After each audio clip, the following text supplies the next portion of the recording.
Alright, so in this video I'm going to be talking a little bit about the Essential Pneumatic or Harbor Freight Air Filter Regulator Kit. It's item 68247. This is pretty much the industrial or the biggest version that I've seen at Harbor Freight. I went ahead and I installed it on my compressor and I had a lot of problems. I had a whole bunch of leakage from one of the fittings here. So I was able to take off this whole unit in one piece, and I pretty much put some Teflon or thread tape on the regulator gauge, and then I also did it this end here on the pipe. I wasn't able to take off couplers like this elbow here, and there was no way I could take off this pipe here. The material that this is made out of is really cheap, very brittle stuff, because once I put the grips on here and the pipe wrench, it pretty much made really big gouges and dents in the material. So what I did was I just put Teflon on a couple areas that I was able to take off. They came assembled with some type of glue, and this was a pain in the ass to remove, and there's still some traces of that glue there. When I was using the regulator, I was getting a lot of water coming out through the regulator. And I'm going to go ahead and open this up to figure out why that was happening. I'm going to go ahead and start disassembling this. I'm going to go ahead and take off the regulator or the gauge first.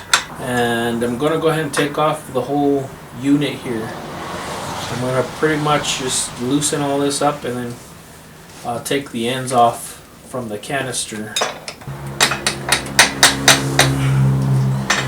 You want to make sure you take this off carefully. I don't know if there's a spring in there or not.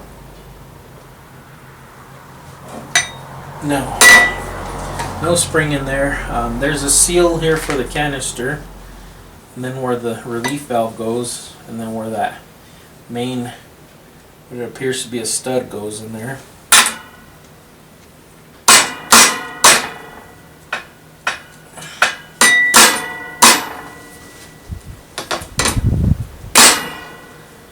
So once you pop off that canister, you should have your assembly, and that's pretty bad. I can just tell right away where I was getting that water from. This thing is loose. I can't even take off this nut. I'm going to grip the stud there, and I'm going to tighten this really tight. It is tight. So with that being tight, the whole assembly is loose, and basically all this is just a baffle, a plastic cup, a paper, it looks like a paper filter, but it looks like something that you get off of a plasma cutter, but it's a micron filter. And then what's really bad from this design, what I can tell right off the bat, is a retaining washer that holds everything in place. So that's why this whole assembly is loose.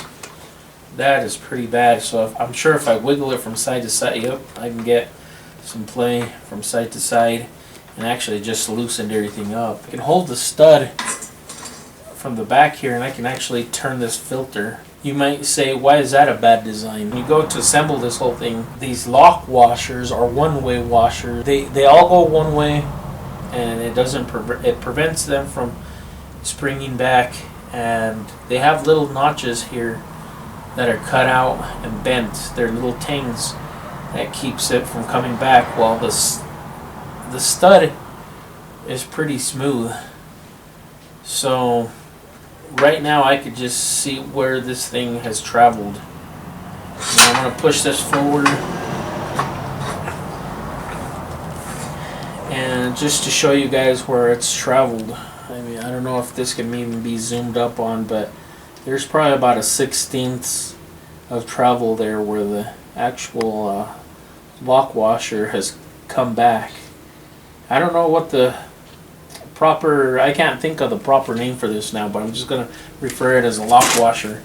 Anyways, it has play in it, and right now it's about nice and straight, but check this out.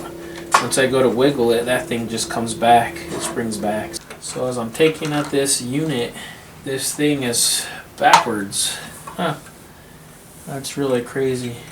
It has a dish upwards. So I'm pretty sure as the water was coming in through the inlet, it was collecting in this little dish here. And it's probably running along the side because there's nothing else that, I mean, the cup seems to be part of the sealing part. And there's also a small dish on the cup right up here. So all the water was collecting right there. And then from there, it went straight to the filter because the filter goes butted up against that cup. And that water was just soaking up this freaking filter up. And then the air actually comes in through the bottom of this filter, or it goes in through the filter, and then it comes in through this hole, and it comes into the actual regulator here.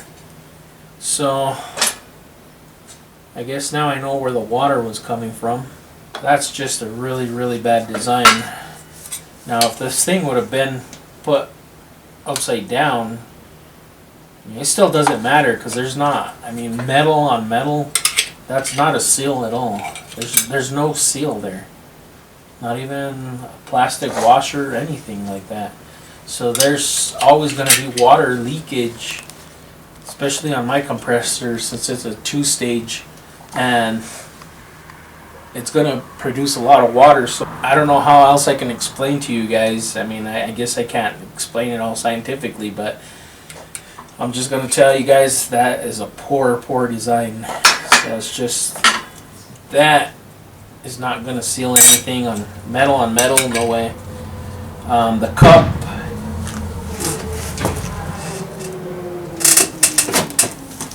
geez, that sounded like a drive-by. The cup has a dish into it. That's not going to seal, and it's not going to act as a seal on this thing. And you could tell everything was just soaking at the top there. Wow, and that filter looks really freaking dirty. That filter is horrible. That's nasty. So the shaft has this little metal washer that holds that filter from the bottom, and it doesn't even have a good seal on there. It just doesn't go in there straight. I'll have the camera zoom up here and you can just tell where it's been traveling back and forth. And I just took this off for you guys just now, so that's pretty amazing. During shipping it must have wiggled around in there, or it could have been also when I installed it and the pressures were building and maybe this thing was traveling up and down. This washers, or these types of washers, you just knock on them a little bit like that, they travel downwards. And even if you put an equal pressure and you go down to torque it down, it's still going to slide. And I usually don't do reviews like this where I take things apart, but I thought I'd just do this for you guys just to show you the quality on this. I knew something was wrong when I installed it, and it had some leaks on it, and I was getting way too much water from the regulator. I was actually getting more water than actually connected manually.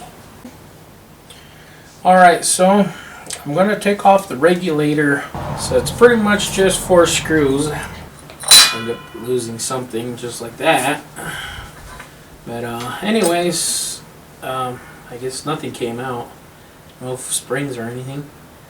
But there's water inside this, and this smells like crap. There's a diaphragm in this thing. I'm going to go ahead and pop it open. And there's a spring and the washer. So here's everything that goes inside this regulator, or the parts of the diaphragm. Harbor Freight won't have no replacement parts at all for this. The diaphragm actually goes, or it actually has this little dent right here, and that actually goes right over that valve right there. That's the valve on the regulator, and as you crank down on the pressure on that bolt, or the regulating handle, it actually pushes that valve down. Now what I find kind of weird is that where this valve shaft or pin goes is inside of this rubber diaphragm.